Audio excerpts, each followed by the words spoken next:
नमस्कार व्यूअर्स, मैं हूं अमीश देवगन और आप देख रहे हैं आर पार। सबसे पहले आपको गोवर्धन पूजा की हार्दिक शुभकामनाएं। आज सबसे पहले मैं आपको कुछ तस्वीरें दिखाता हूं। यह तस्वीर ऋषि सुनक की है, जो ब्रिटेन के अगले प्रधानमंत्री चुन लिए गए हैं। ऋषि सुनक ने ब्रिटेन की संसद में भगवत गीता पर हाथ रखकर सांसद के रूप में शपथ ली थी, जो काफी फेमस शपथ है। दिवाली पर ये दिए जलाते हैं, गौ सेवा यानी गायों की सेवा भी करते हैं। भारत में बैठे एजेंडा ब्रिगेड को ये तस्वीरें दिखाना बेहद आवश्यक है आज, क्योंकि ब्रिटेन में भारतीय मूल का एक हिंदू प्रधानमंत्री क्या बना। भारत की एजेंडा ब्रिगेड झूठ का तंत्र लेकर मैदान में कूद गई।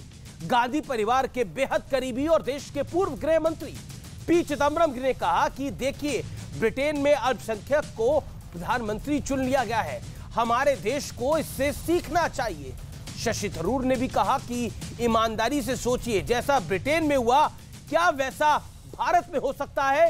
लेकिन शायद इन नेताओं की आंखों पर तुष्टीकरण वाला चश्मा एक बार फिर लग चुका था, क्योंकि जिस सरकार में चिदम्बरम और थरूर मंत्री थे, उसके मुखिया डॉक्टर मनमोहन सिंह अल्पसंख्यक यानी मिनॉरिटी समुदाय से ही आते हैं। महबूबा मुफ्ती कह रही हैं कि ब्रिटेन ने एक अल्पसंख्यक को प्रधानमंत्री चुना है और हम एनआरसी और सीए जैसे भेदभाव वाले कानून में उलझे हुए हैं। लेकिन महबूबा मुफ्ती का यह बयान कोरा झूठ है, क्योंकि हमारे देश में राष्ट्रपति और प्रधानमंत्री से लेकर तमाम कैबिनेट मंत्री मिनॉरिटी समुदाय से रह चुके हैं और मौजूदा सरकार में भी है। लेकिन शायद नेताओं के लिए मिनॉरिटी का मतलब सिर्फ एक ही समुदाय से होता है, इसलिए इन्हें तथ्यों और तर्कों वाला आईना आज दिखाना बेहद आवश्यक है। तो आज इसी पर होगी देश की सबसे बड़ी बहस, ऋषि के नाम पर तुष्टीकरण ब्रिगेड काम पर। और आज की बहस वाकई बहुत जोरदार होगी। Rishi Sunak is therefore elected as leader of the Conservative Party.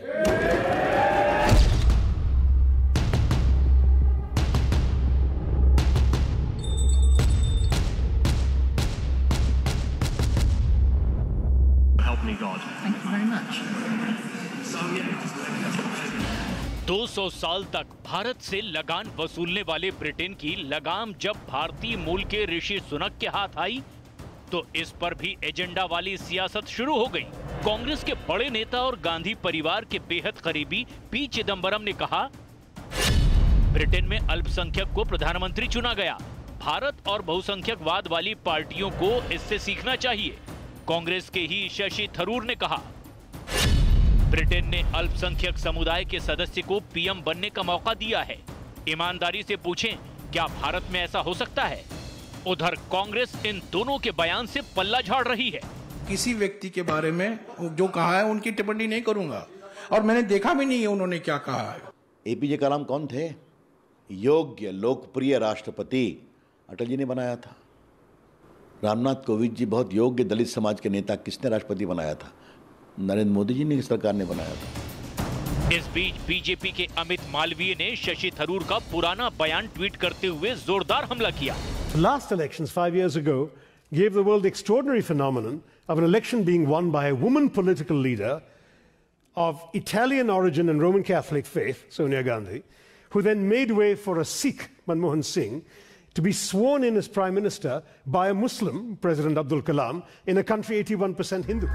भड़काऊ सियासत के लिए मशहूर महबूबा मुफ्ती ने भी कहा, ब्रिटेन ने एक अल्पसंख्यक को प्रधानमंत्री चुना है, लेकिन हमारा जोर एनआरसी और सीए जैसे भेदभावपूर्ण कानूनों पर है।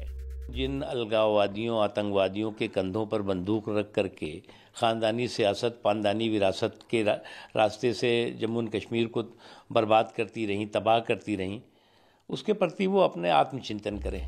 लेकिन भारत में सनातन आस्था को कोसने वाले नेताओं को आज ऋषि सुनक के विचारों वाला आईना दिखाना भी जरूरी है। What Akshata has done for me is to give me the teachings of the Gita, and she has done it. She has done it on the phone. She has done it by message, but it is the Gita that has given me strength. और यह सनातन संस्कृति की जीत है। गीता को जानते हैं, गीता को तत्व जानते, तभी इस प्रकार से उन्होंने गीता पर विश्वास किया है। जबकि कांग्रेस के बड़े नेता पूर्व गृह मंत्री शिवराज पाटिल गीता के ज्ञान को जिहाद जैसा बता रहे थे। श्री कृष्ण ने अर्जुन को जिहाद ही बताया।